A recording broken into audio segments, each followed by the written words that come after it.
Hi, this is the last section that we're going to do in chapter 10, and we're going to solve equations with radicals. You know, I like recipes, so I've given you guys a recipe to follow when you're solving equations with radicals. First of all, you want to isolate the radical. That's, you know, like we're doing social distancing, we're going to isolate it. It has to be on one side of the equal sign, and everything else has to be on the other side of the equal sign.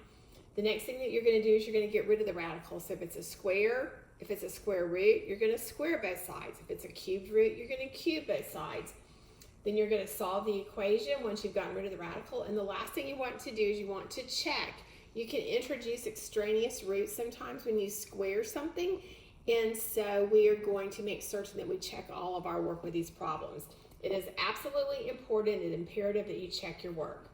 Okay, so let's get to work. We're going to work some problems together. If we had the square root of 3x minus 2 is equal to 5. Okay, the first thing in our recipe was to isolate the variable. It is already, or isolate the radical, I'm sorry. It is already all by itself on one side of the equal sign. And so we've done step one. So the next thing we want to do is to get rid of the radical. Well, because this is a square root, we want to square both sides. Whatever you do to one side of the equal sign, you always have to do to the other. So remember, a square is going to undo a square root. So we're left with 3x minus 2. And that's equal to 5 squared, which is 25. Okay, so continue to solve. Let's add 2 to both sides. You get 3x is equal to 27. Divide both sides by 3. And x is equal to 9. Okay, so now what we're going to do is we're going to check our work. You always have to plug it back into the original equation.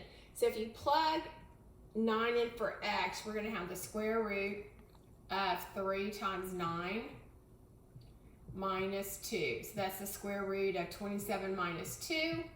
So that's the square root of 25. The square root of 5 is 5. And remember, this is supposed to equal to 5. So if you look, it checks. So that problem worked out just great.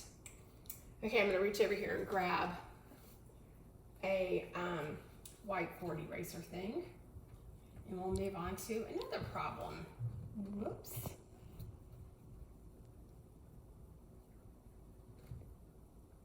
Okay, the square root of 9x minus 2 minus 2x is equal to 0. Okay, this time our radical is not isolated. It is not by itself on one side of the equal sign. So we're going to move this over. I'm going to add 2x to both sides. And I have the square root of 9x minus 2 is equal to 2x. Okay, so we've isolated the radical. Now what we need to do is to get rid of the radical. This is a square root. A square undoes a square root, so we're going to square both sides. Make sure you put this in parentheses so you'll get the whole thing squared. So on the left side, we have 9x minus 2. On the right side, when we square 2x, remember that's 2x times 2x, and that's going to give you 4x squared.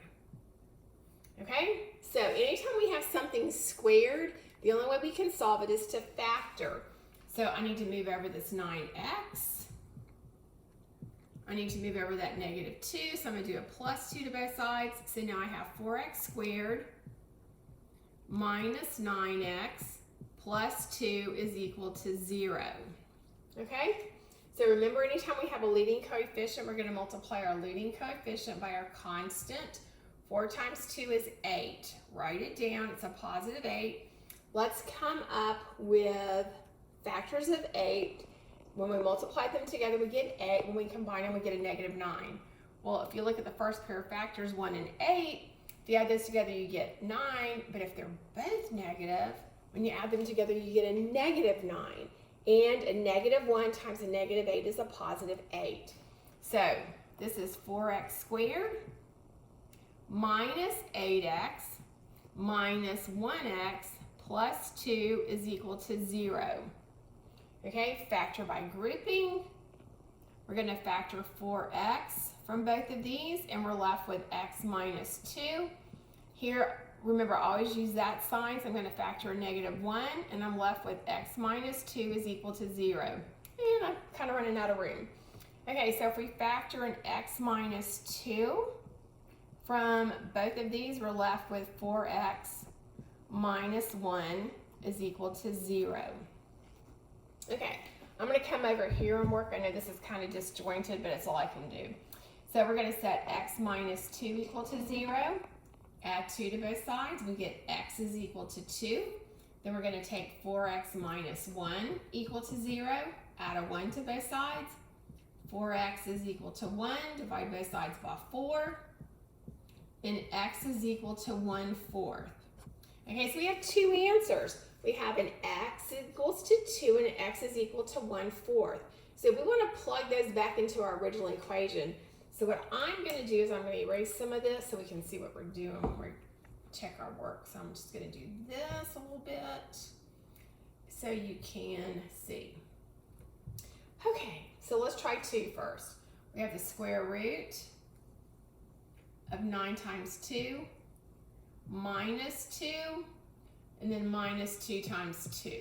So this is the square root of 9 times 2 is 18, minus 2 is 16, minus 2 times 2 is 4, the square root of 16 is 4, 4 minus 4 is 0. Okay, so that checks, so we know that 2 works. Okay, so now let's try 1/4. This is going to be a little bit more tedious, but we can do it. We're big people. Okay, so we're going to have the square root of 9 times 1/4 minus 2 times 1/4. Okay, so this is going to be the square root of 9 times 1/4 is 9/4. I'm going to write 2 as something over 4. That would be 8/4. Okay, so, and this is minus 2/4.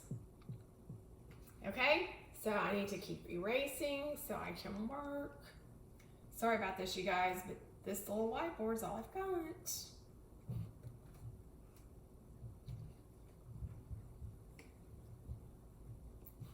Okay, so 9/4 minus 8/4 is 1/4, so we have the square root of 1/4 minus, that's going to reduce to 1/2.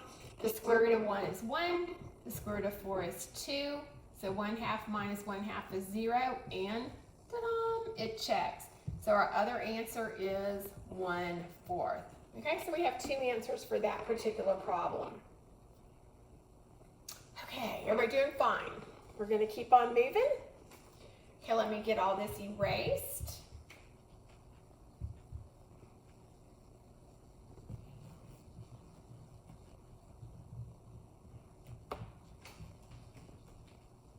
Okay, so we're going to do a problem with a cubed root. We have the cubed root of x minus 5 plus 2 is equal to 1. Okay, remember with our recipe, our very first step is we want to isolate the radical. That means this has to be by itself. So I'm going to move that 2 over. I'm going to subtract 2 from both sides. And I have the cubed root of x minus 5 is equal to -1. 1 minus 2 is -1. Okay, so because this is a cubed root, in order to get rid of the radical, which is our second step, I need to cube both sides. I'm going to cube this side, and I'm going to cube this side. So the cube undoes the cubed root. So we have x minus 5 is equal to -1 times -1 times -1 is -1. Okay, so this is a simple problem to work with. To get x by itself, we're going to add 5 to both sides. So x is equal to, this is just 5 minus 1, which is 4. So 5 minus 1 is 4. So now, let's plug it back into the original problem. Okay, we can do this down here. This is the cubed root of 4 minus 5. Then plus 2 is equal to 1. 4 minus 5 is -1, so we have the cubed root of -1. And we know that the cubed root of negative 1 is negative 1, so negative 1 plus 2, that just means 2 minus 1 is 1. And if you look over here, it checks. So our answer for this particular problem is x is equal to 4. Okay, one more problem, and then I'm going to talk to you about word problems. We're doing these problems with Pythagorean theorem. Okay, I'm also going to try to find some problems, send you a link to some stuff on Khan Academy that will also help. I'm just trying to blast you with as much information as I possibly can. Okay, so if we have the square root of 9 plus x equal to x plus 3. Okay, so our first step, our radical, is already isolated. It's all by itself. Our second step is to get rid of the radical. So if we square this to get rid of the square root, we have to square this. So this is 9 plus x. Okay, if you cannot do this without writing it out and filling it out step by step, please do so. But if you can do it without doing it, that's fine as well. This is x squared plus 6x plus 9. Okay, so now anytime we have x squared, we know that the only way we can factor it, the only way we can solve it is to factor. So we're going to move all this stuff over. Subtract 9, subtract 9. Subtract x, subtract x. So I have x squared plus 5x. This goes to 0, and that's equal to 0. Okay, so this is a simple factoring problem. We're just going to factor out an x. We have x plus 5 is equal to 0. So we're going to set both of these factors equal to 0. We're going to set x is equal to 0. We're going to set x plus 5 equal to 0. Subtract 5 from both sides. And x is equal to negative 5. Okay, let's check our work. Remember, we have to check our work back in our original equation. Our original equation was 9 plus x, the square root, of 9 plus x is equal to x plus 3. Okay, if we plug a 0 in here, 9 plus 0 is 9. The square root of 9 is 3. Equal to 0 plus 3 is 3, so that works, so 0 works. Okay, let's plug in a negative 5. If we plug in a negative 5, we have 9 plus a negative 5, which is 4. The square root of 4 is 2, and that's equal to negative 5 plus 3. Negative 5 plus 3 is negative 2. Well, 2 and negative 2 are not the same thing, so x is equal to 5 doesn't work. So our only solution is x is equal to 0. Okay? So that's the reason why you have to check. This x is equal to negative 5 is called an extemporaneous root. Okay, we're going to do some problems with the Pythagorean theorem. We've worked with the Pythagorean theorem before. This is not new to you. It is the first time, even though we've worked with it before, this is when your book actually introduces it, which is kind of crazy weird, but that's okay. And we can even assign word problems to these. We can make up a word problem with every single problem that we're working. For instance, let's do a problem like this. Okay, let's say that we have a building that is 9 feet tall, or a shed out back that's 9 feet tall. The distance from the base of a ladder to the shed, let's just say it's the square root of 2. Okay, this is a ladder right here. So let's determine the length of the ladder. So remember, the Pythagorean theorem is a squared, is your altitude squared, plus your base squared is equal to your hypotenuse squared. So your altitude is 9, so that's 9 squared, plus your base is the square root of 2 squared, and that's equal to the hypotenuse squared. That's your ladder. We can even call it L for ladder. Let's do that. We'll call it L for ladder. Okay? So this is 81 plus the square root of 2 squared. The square end does a square root, so that's just 2, is equal to L squared. So 81 plus 2 is 83, is equal to L squared. To solve for L, you want to take the square root of both sides. And in this class, we're only going to talk about the positive roots. Not only that, the length of a ladder always has to be positive anyway. So this ladder has a length of the square root of 83. Okay?